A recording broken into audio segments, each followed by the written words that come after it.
Red flag warning expanding throughout parts of Northern California, plus a new heat advisory. I'm ABC 10 Chief Meteorologist Monica Wood with some updates on what we're expecting here. First, let's start off with that red flag warning. It's now expanding into parts of the East Bay communities, especially for the higher elevations, as well as the foothills and surrounding lower valley locations. So that will start up at 11 a.m. on Wednesday, continue until 5 p.m. on Thursday. We've got gusty winds, low humidity, and the potential for rapid fire spread. We've already seeing some spot fires breaking out throughout Northern California over the past day or so. So this certainly bodes what we're heading into for the next several days. Heat advisory, that's new coming into our Tuesday. It starts up at 11 a.m. on Thursday, but continues much deeper into the forecast until 11 p.m. on Saturday. Highs in this area throughout the central and northern part of the Sacramento Valley. Some of the surrounding foothills will reach about 100 to 105 with the potential for heat illness. This is going to be our first real pulse of extreme heat coming into the valley for the season.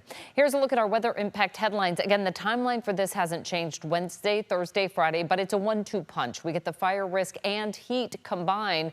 So safety precautions will include the fire safety precautions as well as the heat awareness, hydration, shade, have your go bag, and make sure you're signed up for those county alerts. In the background of all this, we are very likely to have a public safety power shutdown for Tehama, Glen, Calusa, Sutter, Yolo, Napa, Lake, and Sonoma counties. And we are going to see pockets of PG&E cutting off the power there. It's looking very likely now Wednesday and Thursday. They took Friday off the table for right now, but it looks like very likely Wednesday and Thursday. And this all combines with some heat as well. It's going to be really tough to deal with some of these conditions. We're really watching a shift in our wind pattern. Look at this for Wednesday. You can see how these wind arrows shift from the north and just shoot straight down the valley. What happens with that? They compress, they warm, they dry out very quickly instead of coming in from the coast, which pulls in some of that cooler Pacific air. Instead, these are just dry and really dangerous winds this time of year as the fuel continues to dry out. Thursday morning, we're still looking at those winds accelerating, and especially on the west side of the valley and through parts of the coastal valley communities. In combination with that, we're looking at these forecast highs reaching the upper 90s, some pockets of 100s, but by Thursday and Friday, we're looking at widespread 100s in the region. And that's going to really add to the drawing that we're already seeing for much of the fuel throughout the Sacramento Valley, as well as the East Bay communities and just north along the parts of the northern coast here up to about Fort Bragg. So a lot that we're going to be watching over the next 48 hours. As far as those winds and the speeds, you can see it's an overnight event here, really accelerating overnight Wednesday into early Thursday with wind gusts anywhere from about 30 to 40 plus miles per hour in the valley, again, especially on the west side of the valley.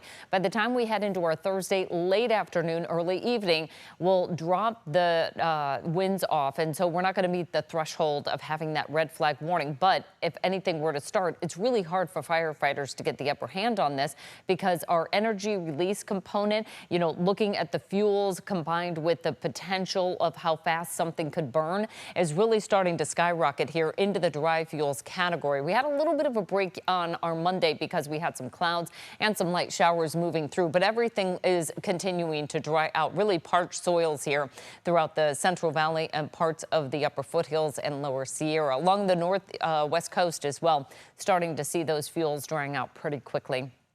So preventing a spark, keep vehicles off of dry grass. Watch for dragging vehicle parts. So many of us camp, boat, water ski, things like that this time of year. So just be aware of tightening up all those vehicle parts. Mow lawns, not dry grass or weeds, and obviously properly dispose of cigarettes and matches. We're really seeing some dried out brush on the sides of the roads. Have that go bag ready. It's the 5 Ps for your people. Make sure everybody's got a go bag. For the pets, it's carriers, medications, identifications. And for our papers, want to make sure you have your insurance papers ready to go, as well as maybe some paper maps in case GPS goes out. Prescriptions, have them handy, and some photos, all those mementos that you want to save if you have to evacuate. So again, it's that 1-2 punch. We come out of the dry winds right into our 100-degree heat throughout the valley, and it's widespread 100s. As this ridge builds in, it's really going to push that storm track to the north, and that's going to be part of our main impact impacts. This is major to extreme heat risk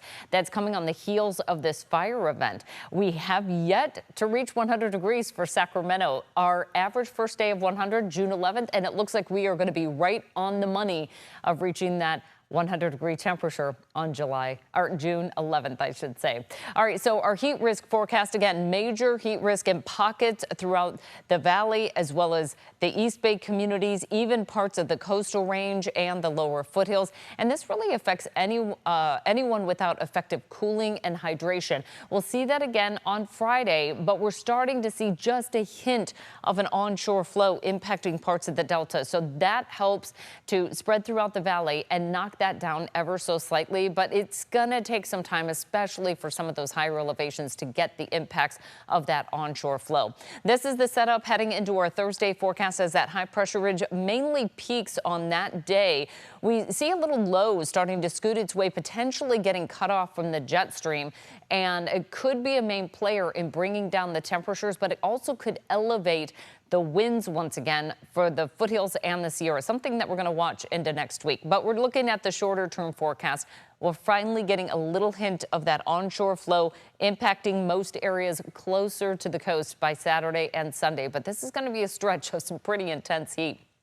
Highs for our Wednesday forecast in the 80s for the Sierra, with 80s and 90s down low. For the coast, we're looking at highs that are going to be in the mid 70s, inland areas close to 100, and we'll see that all the way throughout the valley as well. Pockets of 100s, but we'll really see more widespread heat building into our Thursday and Friday forecast. Now for the mountains, it's going to linger as well as the foothills because, again, it takes some time for that cooling breeze to make its way into the higher elevations. We're practically near 80 for the coast on Thursday. We'll drop to the 60s by the time we get into our Sunday forecast. As you can see, the first 3 days of this forecast include our weather impact alert. First 2 days are going to be for fire danger combined with, on that second day, heat on Thursday. Highs are going to be in the 100s.